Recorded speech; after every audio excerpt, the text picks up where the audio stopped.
we celebrate Maryland making history.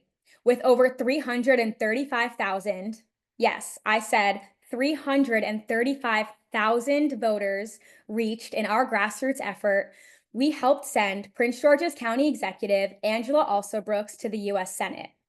Against every obstacle, we rallied communities, we countered misinformation, and we ensured that Maryland now has a senator who reflects the values of working families. History has been made, and this is only the beginning. Her being the first Black woman to represent Maryland in this role is truly a testament to the tireless work of our grassroots organizing efforts, which engaged voters in every corner of our state. And this was only possible with our massive canvassing and phone banking operations. With a commitment to defeating former Governor Larry Hogan, we ran a statewide canvassing operation and led 14 volunteer canvassing days of action across the state. Folks who knocked on doors for Alsobrooks this year with us, could you give us a celebration party hat emoji in the chat or on your screen using the react button? Yay, I see you, Melissa. I see you, Charles. Awesome. Yes, Faye. Thanks for all your work. Thanks, Cap. Our phone banking efforts were also equally impactful to our canvassing. Along with our door operations, we held 22 strategic phone banks that mobilized almost 100 volunteer callers with us. These callers persuaded likely Hogan supporters to choose Alsobrooks and ensured that her supporters made it out to the polls on election day.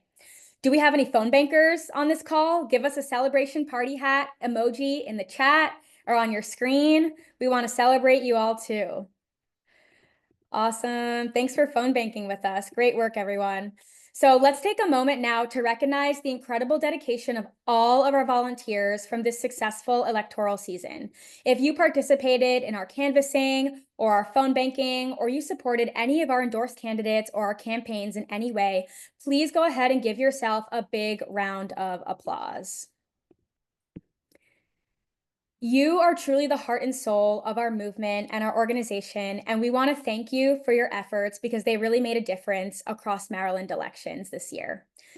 These victories prove that when we come together, us as union workers, civil rights leaders, community organizers, each of you, we can really make change happen together. So thank you for being a part of this.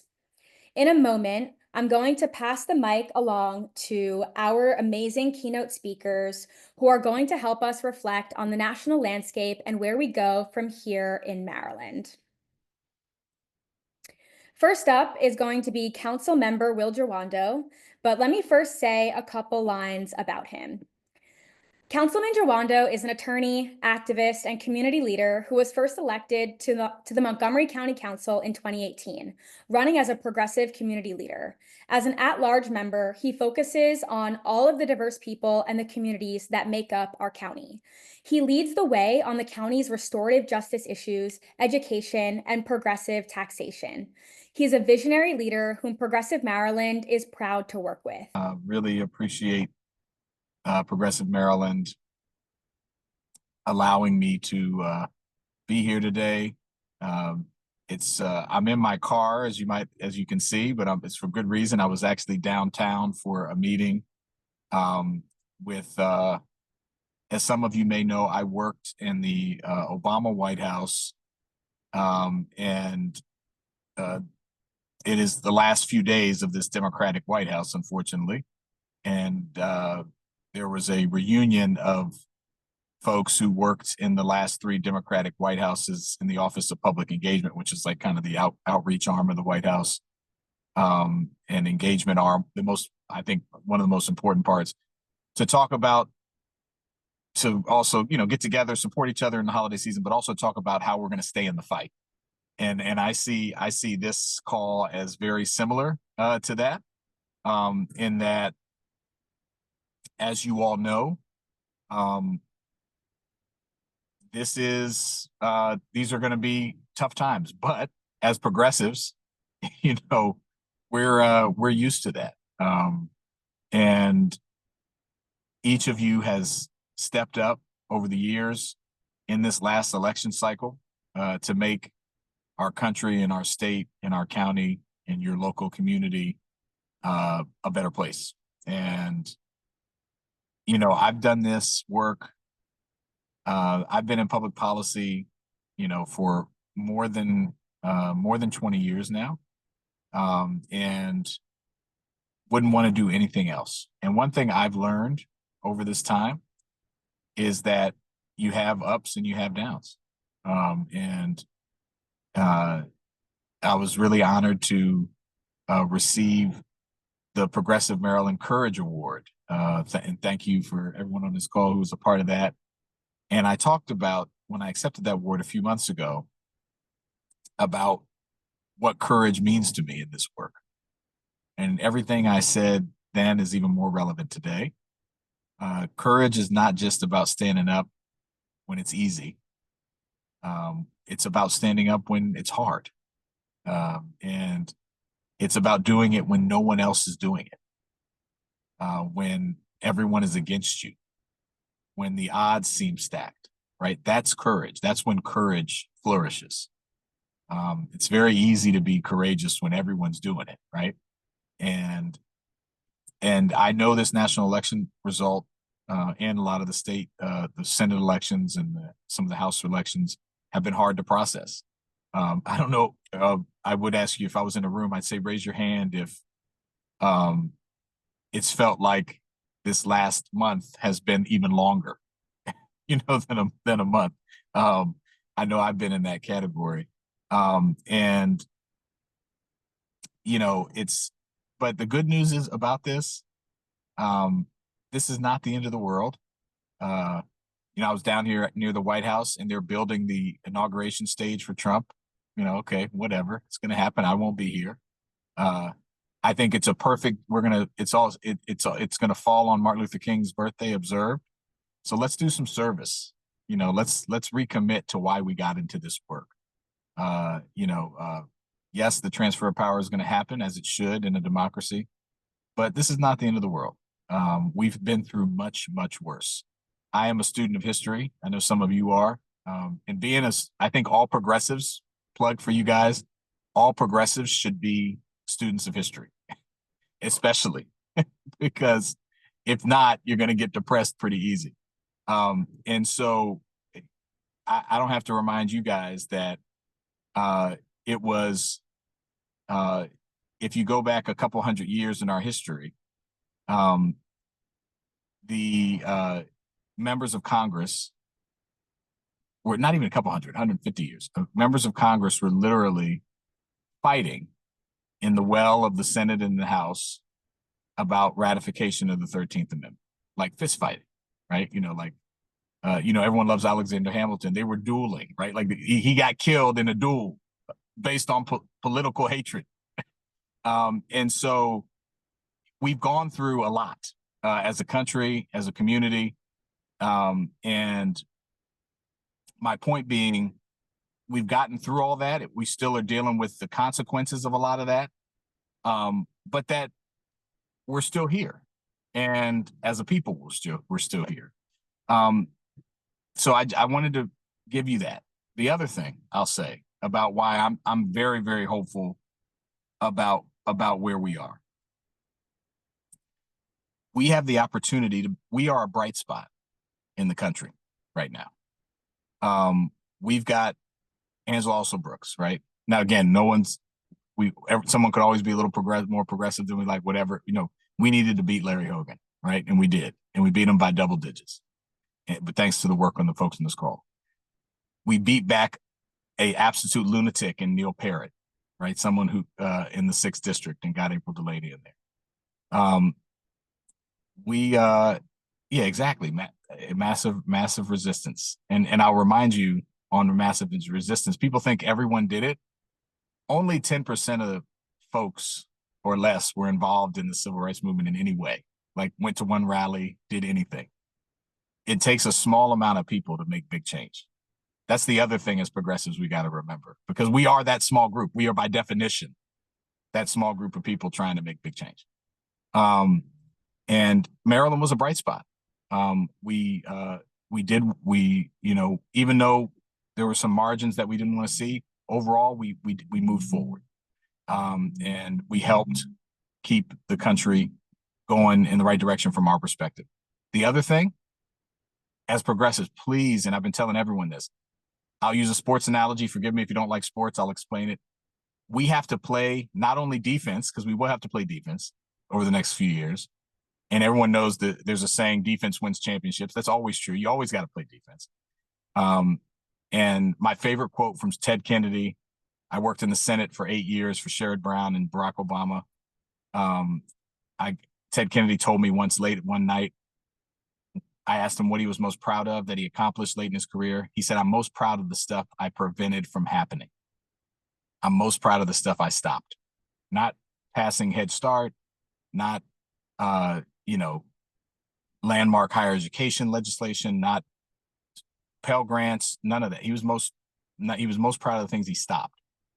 And so we have to remember we have to play defense, but we also are in Maryland where we can play offense. We can still. I'm on the Montgomery County Council, the vice president. I just got elected 2 weeks ago, so thank you all for that live in Montgomery County. We can put forward an agenda to show what the country should be like, and we can be a place that's welcoming, that is inclusive, that takes care of its most vulnerable, that pushes forward with a progressive agenda. We can do that in the midst of what's happening at the federal level. So I'm really focused on these next several years, and for the rest of my career, I'm playing offense and defense. And I think as progressives, we have to be doing that too. It's not just stopping the bad stuff. That's very important, but it's also having a forward-looking progressive agenda. Last thing I'll say to you guys, I think I was supposed to talk about, I was in Harrisburg, Pennsylvania, the weekend before the election with maybe some of you, knocking doors, trying to, and obviously that wasn't the outcome we wanted, either at the Senate or on this presidential. And, but I know those conversations I had, I probably talked to 60 or 70 individual conversations over the course of those 2 days, and knocked a heck of a lot more doors. Those conversations mattered. Those seeds were planted. I had real human connection with people, Republicans, Democrats, Independents, people who talked about their life stories. Let's stay committed to that grassroots activism. It's gonna need to continue to happen. We can't just wake up during the election season and then hope to win. We're gonna have to keep that going. And then this really is the final thing I'll say to you. Please take some time and rest. Please take some time and rest. Progressives, we are horrible at rest. We are the worst. And I speak from experience. This holiday season, pass the baton to somebody. All we are doing in this life is working and then passing the baton. None of us are going to be here. We might not see what we want to see, what we're working for. And in most cases, we probably won't. And that's okay, because that's what it's about. I often think when I get down and out, I think about the 12 and a half generations of my ancestors that woke up, worked their fingers to the bone on a plantation in this country, built this nation, and never even came close to seeing freedom. Couldn't even imagine it. It was hundreds of years away. But they did what they did, and they passed on freedom songs, and they passed on work ethic, and they passed on tradition. And one day freedom did come. And you know what? When it came, it still wasn't real freedom. It still wasn't real freedom. It had to be secured, and it's still being secured. So we are in the situation as progressives where we can get tired. We can try to focus on everything all at once. I would just ask that this holiday season and going into the next year, that you take some time consistently to rest and rejuvenate yourself and to connect with your loved ones, and then get back in the fight, both offensively and defensively. Because I know that this is the journey, as my mentor and friend, John Lewis, used to tell me before he passed, that this is not the journey of a day, a week, a month, or even a year. This is the fight of a lifetime. And that's what we're in. And I know you guys know that, but sometimes we need to hear it and remember it and put it in context. Because on times like this, and when we head into January 20th, it's going to feel a lot of bad stuff's going to happen. And we're going to have to work really hard and pick our battles and be strategic and do all the things that we're going to need to do, and have a progressive, hopeful agenda. And that's going to be hard. But we support each other. We stay with our family. we stay focused on the goal, and realize that we're in a long line of someone who passes on that baton, and then it's good. Because you guys, I'm passing to all of you. I feel even better talking to you right now, looking at your faces, because I know we're gonna support each other, and we're gonna pass this baton back and forth. I might not be able to do it every day. You're not gonna be able to do it every day, but we're together. We're gonna be able to do it. And then we're gonna grow our numbers.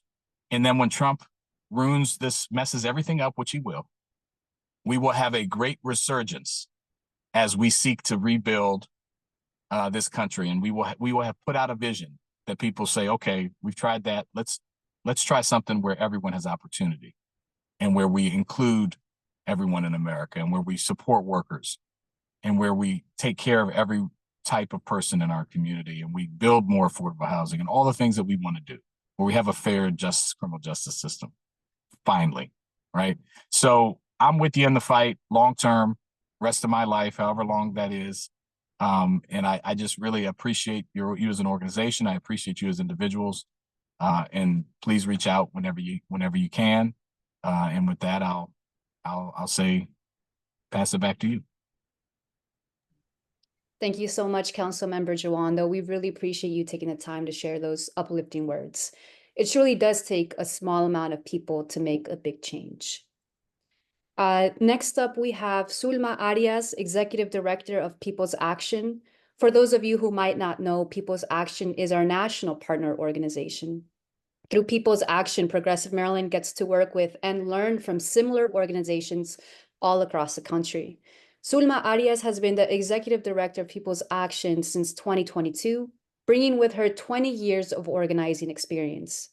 Sulma is such an important leader in the national movement right now, and it's so wonderful that you're able to join us tonight. As a reminder, feel free to drop in questions for Sulma in the chat, and we'll try to identify a couple for her when she's finished. Thank you, Erika. And thanks, everyone. It's so good to be here. And Erika, thank you so much. You've already done an excellent job talking about who we are and our relationship to Progressive Maryland. I want to start out by just saying thank you. Thank you and congratulations to all of you for the incredible work. The words of Councilmember Jawando were so important, and the just very grounding in terms of the need to rest and the need to take the long view on our work. So I'm really taking those words, and I hope that you are too. It takes so many people all across the progressive movement to actually put a little bit of their time and energy, and you've done that. And also at the same time, there's a lot of work to do, and there's only a few dedicated people like yourselves who who make the magic happen. I'm going to share with you because I wrote this article a few weeks after, a few days after the election, and it's to change the paradigm, to change the narrative. Like, we actually won a lot of stuff, and when you get to work, like I have the privilege of working with incredible leaders and organizers and volunteers like yourselves, you actually have a view of not just one organization, but I actually get to see 41 organizations in 30 states who actually have done and are doing incredible work to build base, to go on the offense, to win, and to actually take the long play at building power and co-governance. So I want to say from the bottom of my heart, thank you, congratulations. We are indebted to you for helping hold the whole. So thank you to each one of you. If you're joining for the first time, this is the organization that's going to help you feel like we're moving along together. And I want to talk a little bit, I know I only have a few minutes here, but I want to talk a little bit about some of the organizing lessons that we are taking away from this process and from the electoral work that we did. Because one thing that is important for all of you here to remember is that we use electoral moments as part of a bigger organizing strategy. It's not all about elections for us. It's about the transformation and the growth and the deepening and the lessons that happen in the moment. So we look at elections and we say, okay, how do we advance the work that we have to do? How do we use this electoral moment in order to create the landscape in which we can organize? So when we as a network with our affiliates and members all across 30 states made the decision to jump in and actually do work for this electoral moment, we made it about the landscape in which we could organize now. And obviously we didn't win, so the landscape becomes not the landscape that we would have wanted to be on. And I'm going to talk about the strategy and how we're going to navigate that landscape. But here are some of the lessons that we took away from the election. And just to give you a little bit of a sample of what we did during the election. So People's Action, along with all of our member affiliates in 30 states, decided to focus on 4 states. That was Wisconsin, Pennsylvania, Michigan, and North Carolina. We had over almost 500,000 conversations, and our goal was to move about 45,000 of those voters that we were talking to vote for Kamala Harris. In the process, we had incredible conversations about what is hurting people and what is important to them. But after it was all over, we learned that racism and misogyny was used by the MAGA in a cruel and devastating way. But that was not new for us, and it shouldn't be new for us as organizers, and it shouldn't have been unexpected. So the lesson that we should ponder on, and how these tactics were used, is that they actually had a fertile ground to grow in. And so the question we should be asking our organizers, and the reckoning moment for institutions, for individuals, and the kind of institutional conversations and the kitchen table conversations that happen, that should be happening right now for us as organizers and volunteers, is what is in the mind of people? What is happening with your neighbor? What is happening with your church club and your school club? What is happening at the local level that was there fertile ground for this racism and misogyny to find fertile ground? Second, billionaires outspent us in advertising and field efforts. And that's always going to be also another thing that we should not be completely surprised about. We must get better at organizing people around a clear governance vision. And I'm going to ask each and every one of you here, are you clear about the vision? Are you clear about why we do this work? What is the kind of government? What is the kind of working class democracy that we're really building in this country? Let's make sure that we, as progressives, are very clear about that North Star and what that vision that we're getting behind. And what we want to be able to do is to make sure that the party that we support actually gets behind our vision. But the number one thing that kept coming up in all our calls, and I'm sure in yours, is that there was economic uncertainty coupled with the weaponization of faith and the racialized capitalism. Probably this played the most important part in this election. And as organizers, as people who care about what's happening in our neighborhoods and in the country, this should tell us a lot about people's consciousness as well. And it also affirms the need for an organizing revival, which we at People's Action have been invested in and have been talking about. It affirms the need for people to build connections, for people to find trust. And it really lays out the work that we have to do. If you have been watching the news, I try not to watch way too much because I really like to listen to what's happening on the ground as we move ourselves and the network towards the North Star and what we're going to do in the next 4 years. But if you are paying attention in this moment, there is still a huge disconnect and mistrust that's happening all across the country. People don't know who to trust anymore. And what I'm asking you tonight, if you are here for the first time, or if you've been volunteering and are a member of Progressive Maryland, I am asking you, what kind of trust are you building with people in your community? Because that is the number one thing missing in society at this moment. And so that's also that's a reminder, but it's also an invitation that loneliness is a real crisis that then leads to mistrust, that then leads to isolation that then leads to authoritarianism. And the other side knows this formula very well. And so what we have to do as organizers, what we have to do as people who care about how we build this, is that we have to come in and be part of a community where people support each other and don't feel alone. And I'm going to close by saying this. You and might have been hearing all the news over the past 2 weeks about the CEO who was assassinated, the CEO from United Health. At People's Action, we have a campaign that is meant to bring attention to the millions of people that get denied.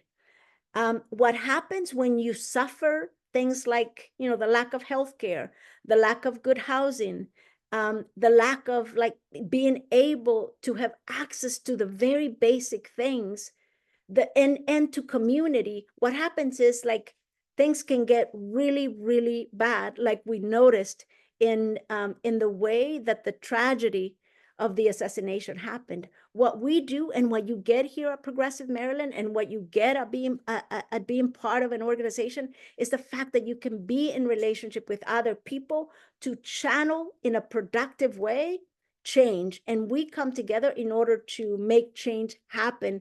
And so my invitation to all of you tonight is continue to be part of this community, continue to take the lessons from this moment that will make you a stronger leader, a stronger volunteer, and a stronger organizer.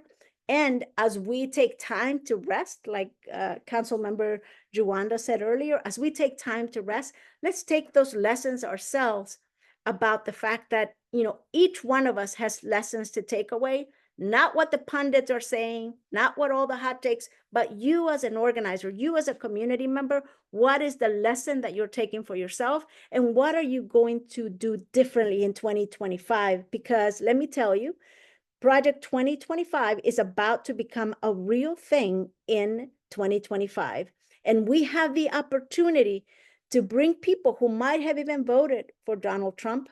We have an opportunity to make meaning with them. And what I would love to see out of every one of the 77 people on this call today is that each one of us make a commitment to be those change makers, to be people who can reach across lines to make meaning about the things that are going to happen in this country in 2025.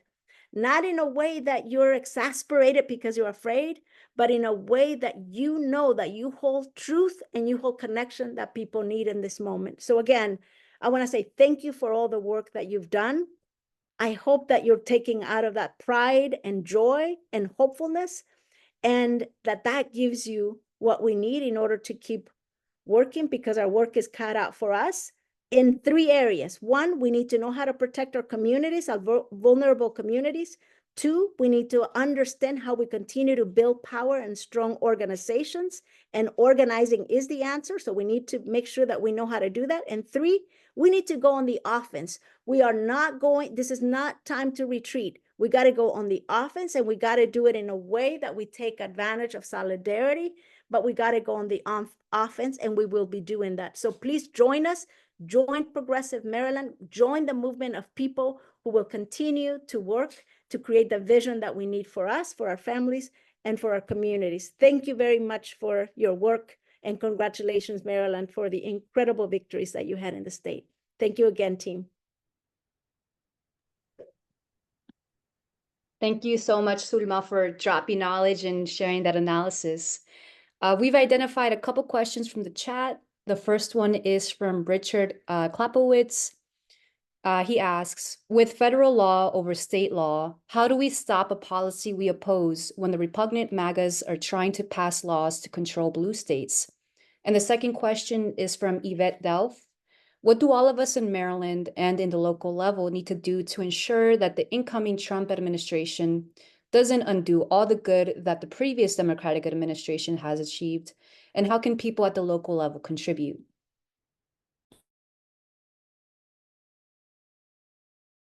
I'm muted now.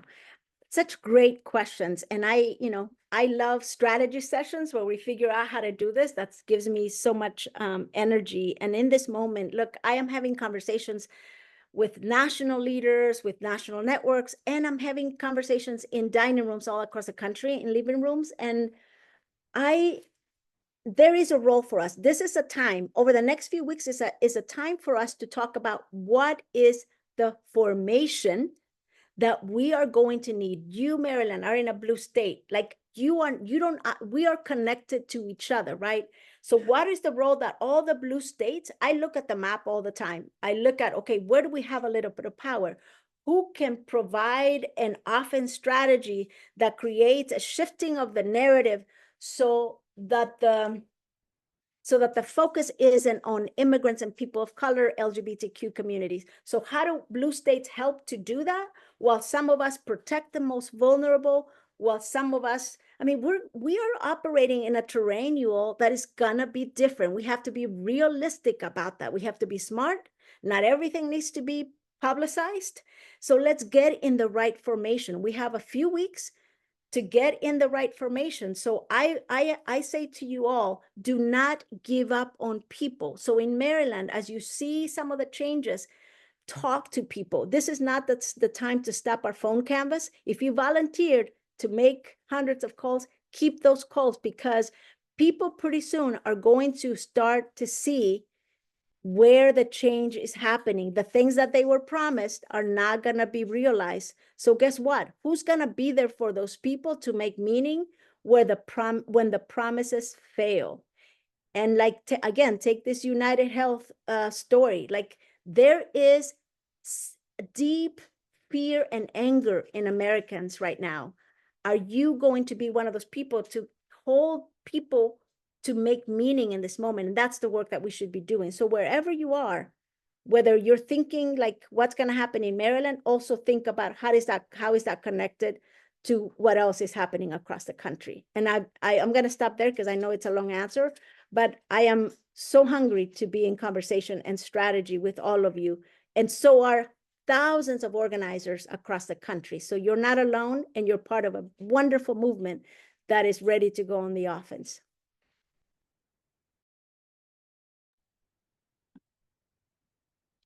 We're so grateful, Sulma and Councilmember Jawando, for having you ground us in purpose and action. Now it's time to talk next steps. And trust me, this is where things get exciting. We want to go into our priority issue campaigns.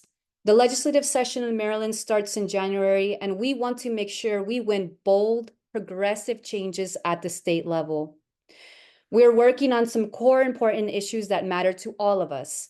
These are the bold, transformative policies that we know Maryland needs right now to support working families to build a more just and equitable future. Our focus is on housing justice, environmental and racial justice, healthcare, putting people over profits, and ensuring Maryland has a more equitable taxation system. Do you guys think that rich people in Maryland are paying their fair share in taxes? No. And this is draining our school system of resources. This is why we are supporting the Fair Share Act to ensure that our public school students and teachers don't need to continue dealing with broken HVAC systems, crumbling school buildings, pests, and more. We want our students and our teachers to have all the resources that they need. On environmental justice, Maryland is home to 2 trash incinerators, one in South Baltimore that is contaminating and polluting predominantly Black communities, leading to high rates of cancer, asthma, and other health issues. This is greatly reducing the life expectancy of members in this community. And this is environmental racism. So on climate, we are supporting the Reclaim Renewable Energy Act of 2025 to remove trash incineration from the green energy list. Do you guys think our taxpayer dollars should be subsidizing environmental racism? No. Incineration is not green energy. Our state should not be subsidizing dirty energy. On housing, we're fighting for renter protections. Following our major victory last session, passing the Tenant Safety Act, thanks to the hard work of the Enclave Tenant Association, a Progressive Maryland chapter, we're fighting to pass good cause legislation. Alongside our broader housing justice efforts, this policy is essential to protecting tenants from arbitrary and unjust evictions, ensuring families can stay in stable homes and communities can remain strong. Together, we're showing that tenant organizing has the power to transform housing policy across Maryland. Lastly, one of our top priorities is fighting to change our healthcare system. I think we know right now the news is exploding with people's stories about how their health insurance company is saying no to the care that they need, withholding the services, treatments, and medicines that they should be getting. Are there folks on this call who have dealt with health insurance denials? Because I know I have. Our Care Over Cost campaign has been working on this problem for 2 years. Next year in Annapolis, we'll be bringing legislation that deals with the denial crisis. Legislation that will require much more transparency from carriers, requiring them to disclose how they're making denial decisions and how they're benefiting. And we're pushing for reforms that will make it much easier to appeal and fight back against these denials. Health insurance isn't healthcare, and we're bringing that message to our lawmakers. These priorities don't come out of thin air. They're shaped by conversations with communities across the state, by hearing directly from folks like you. And the truth is that turning these priorities into action takes more than just good ideas. It takes organizing, it takes advocacy, it takes showing up. We can win on our bold agenda, but only if we show up together. And this coming February 24th, we're going to do just that. Join us for our 2025 Lobby Night. Lobby Night is when we all come together in Annapolis to make sure our voices are heard by the lawmakers who represent us. This is your chance to make face-to-face with your district's legislators, tell your story, and advocate for the policies that we need to support working families across Maryland. We're inviting all of you. We'll start with a prep session to get you ready so you'll know exactly how to approach your conversations, which bills are on the table, and how to make a real impact. Here's the thing. Legislators don't hear directly from their communities nearly enough. It's so important for lawmakers to hear from their constituents, especially when it comes to issues like healthcare, housing, environmental justice, and fair taxation. And when we show up together, it sends a powerful message that we're not just asking for change, we're demanding it. And the more people we have, the more powerful we'll be. Again, this is happening on February 24th at 5 p.m. And you can register now by clicking the link. We'll be dropping it in the chat. The link is pgmd.us/lobby night. This is how we keep the momentum going, folks. The work doesn't just stop after an election. It's up to all of us to keep pushing, to keep showing up, and to make sure Maryland's future reflects the values we all believe in. I'm so excited to see what we can do next, and I'm grateful to all of you for being part of this movement. We also have another exciting program that we're running, and we're super thrilled to announce that applications will soon open for our upcoming spring cohort of the Maryland Progressive Leadership Institute, the MPLI. If you thought about running for office, working on an electoral campaign, or just taking your activism to the next level, this is the program for you. One of our MPLI alums who was just voted vice chair of the Prince George's County School Board, Jonathan Briggs, will share more about this amazing opportunity.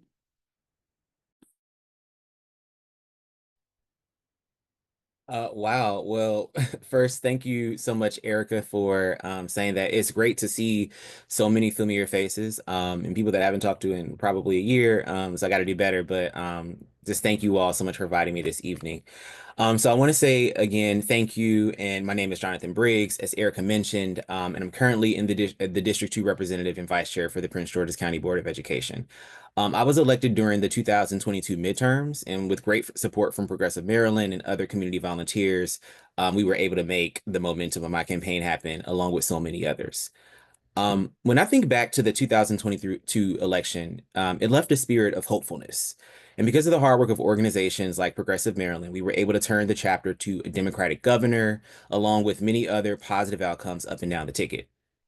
When I juxtapose that time to this most recent election, I, as I'm sure is the case for many of you, have many concerns about the future than I do about hopefulness. Still, during this election cycle at the school board level, we were able to exact a number of former educators who understand the importance of education equity and the necessity to make key investments in the potential of our students, their communities, and the future of our state. I've learned from lawmakers at all levels that regardless of what problematic policies may come out of Washington, particularly as it pertains to education reform, we collectively are committed to protecting all of our students, particularly those most vulnerable during this time in our shared history. I know that no matter how dark things get, this presents an opportunity for a stronger and more effective progressive agenda that reaches all people as they face some of their darkest days.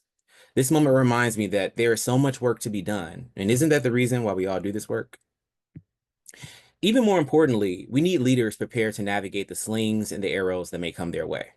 I'm confident about my ability to navigate the challenges that may come my way this year, especially as a Maryland People Leadership Institute alumni.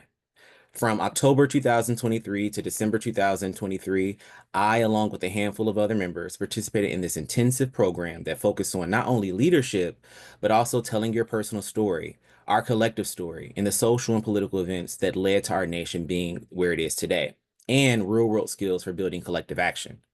One thing that I took away from my time with MPLI is navigating others' self-interest along with my own and understanding how to power map. And this was an area that I realized I needed support with. And it helped me in my role as a school board member, but also it just helped me overall in my career. And so I know that programs like MPLI are what we still need right now to identify how to push back against the powers that be and to do it effectively. So my call to action to you is to consider the significance of joining this program. We'll need leaders at all levels, and we can't count on someone else to solve our problems. We must roll up our sleeves, analyze what needs to happen, and then take action. But as an MPLI member, you will be doing this with like-minded peers, led by expert staff who provide insights from all angles around telling a story or building momentum. That means that when the time comes for action, you'll be ready. We'll be ready.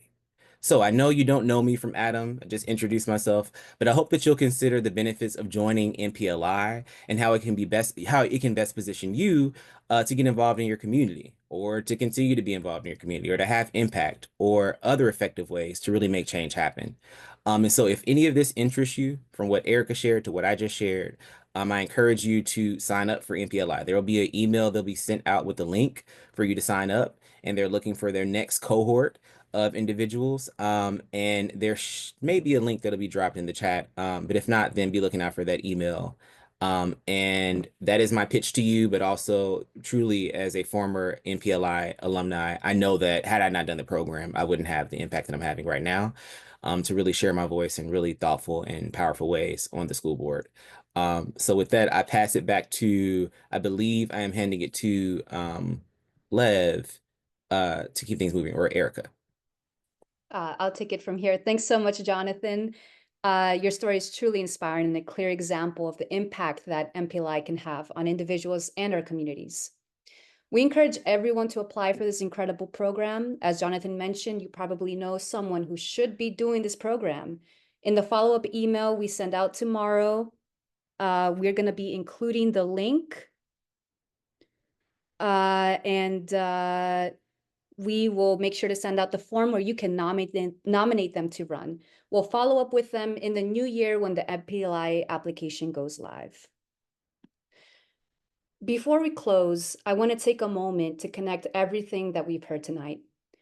From the wins we've celebrated to the call to action Sulma and Councilmember Jawando gave us, every story is part of a larger movement. We fought hard and will continue to grow together. 2025 is not far away. I can't believe there are only 2 weeks left of this year, and what a year it's been. But the work begins now. I want to take a moment to reiterate just how vital our members are to everything we do at Progressive Maryland. Membership with us is about having a real say in the work we do and the decisions we make. We're a member-led organization, and that means our priorities come directly from you.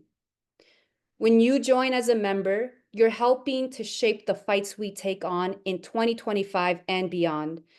Most importantly, it's a chance to be more involved in this movement and to help us grow even stronger together. If you're not a member yet, we'd love for you to join us. We'll drop the link in the chat again for anyone ready to take that step, because together, as members, we're building a Maryland that works for all of us. You can join at progressivemaryland.org/join. As we wrap up, I want you all to take the energy from tonight, take the connections you've made here, and bring them into everything you do. Organizing works. And when we organize, we win. Thank you for being here, and thank you for showing up for Maryland.